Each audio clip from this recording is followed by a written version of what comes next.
ಕೆಂಪುಕೋಟೆ ಬಳಿ ಕಾರು ಸ್ಫೋಟ ಪ್ರಕರಣದ ವಿಚಾರವಾಗಿ ಇಂದು ಅಲ್ ಫಲಾಹ್ ವಿಶ್ವವಿದ್ಯಾಲಯ ಆಡಳಿತ ಮಂಡಳಿ ಸುದ್ದಿಗೋಷ್ಠಿಯನ್ನು ನಡೆಸುವುದಕ್ಕೆ ಪ್ಲಾನಿಂಗ್ ಅನ್ನು ಮಾಡಲಾಗಿದೆ ಅಂತ. ಬ್ಲಾಸ್ಟ್ ಪ್ರಕರಣ ಸೇರಿ ಸಂಚಿನ ಹಿಂದೆ ಇರುವಂತಹ ಪ್ರತಿಯೊಂದು ವಿಚಾರಗಳ ಬಗ್ಗೆ, ಹಾಗೆ ನಮ್ಮಲ್ಲಿ ಭಯೋತ್ಪಾದಕ ಕೃತ್ಯವನ್ನ ನಾವು ಪಠಿಸಿಲ್ಲ ಅನ್ನುವಂತಹ ಒಂದು ಸಮರ್ಥನೆಯನ್ನು ಕೂಡ ಕೊಡ್ತಾ ಇದ್ರು ನೆನ್ನೆ. ಬ್ಲಾಸ್ಟ್ ಪ್ರಕರಣ ಸೇರಿ ಸಂಚಿನ ಹಿಂದೆ ವಿವಿ ವೈದ್ಯರ ಕೈವಾಡ ಏನಾದರೂ ಇದೆಯಾ? ಉಗ್ರರು ಅಲ್ ಫಲಾಹ್ ವಿವಿ ವೈದ್ಯರಾಗಿರುವ ಹಿನ್ನೆಲೆ ಸುದ್ದಿಗೋಷ್ಠಿಯನ್ನ ನಡೆಸಿ ಸ್ಪಷ್ಟನೆಯನ್ನ ನೀಡಲಿದೆ ವಿವಿ. ಹರಿಯಾಣದ ಫರೀದಾಬಾದ್ನಲ್ಲಿರುವ ಅಲ್ ಫಲಾಹ್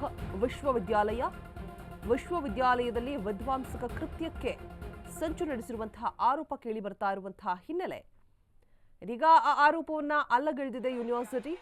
ಅದರ ಜೊತೆಗೆ ಒಂದು ಸಭೆಯನ್ನು ಕೂಡ ಆಯೋಜನೆ ಮಾಡಿದೆ.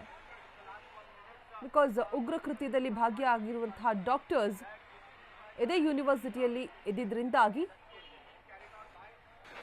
ಸುದ್ದಿಗೋಷ್ಠಿಯನ್ನ ನಡೆಸಿ ಏನು ಸ್ಪಷ್ಟನೆ ಕೊಡ್ತಾರೆ ಕಾದ್ ನೋಡಬೇಕು. ದೆಹಲಿಯಲ್ಲಿ ನಡೆದಂತಹ ಕಾರು ಸ್ಫೋಟ ಪ್ರಕರಣದಲ್ಲಿ ಡೆವಿಲ್ ಡಾಕ್ಟರ್ಸ್ 5 ಜನ ಇನ್ವಾಲ್ವ್ ಆಗಿರೋದು. ಆ ಡಾಕ್ಟರ್ಸ್ ಎಲ್ಲರೂ ಕೂಡ ಹರಿಯಾಣದಲ್ಲಿರುವ ಈ ಅಲ್ ಫಲಾಹ್ ಯೂನಿವರ್ಸಿಟಿಯಲ್ಲಿರ್ತಾರೆ. ಸೊ ಹಾಗಾಗಿ ಒಂದು ಸುದ್ದಿಗೋಷ್ಠಿಯನ್ನು ಆಯೋಜನೆ ಮಾಡಲಾಗಿದೆ.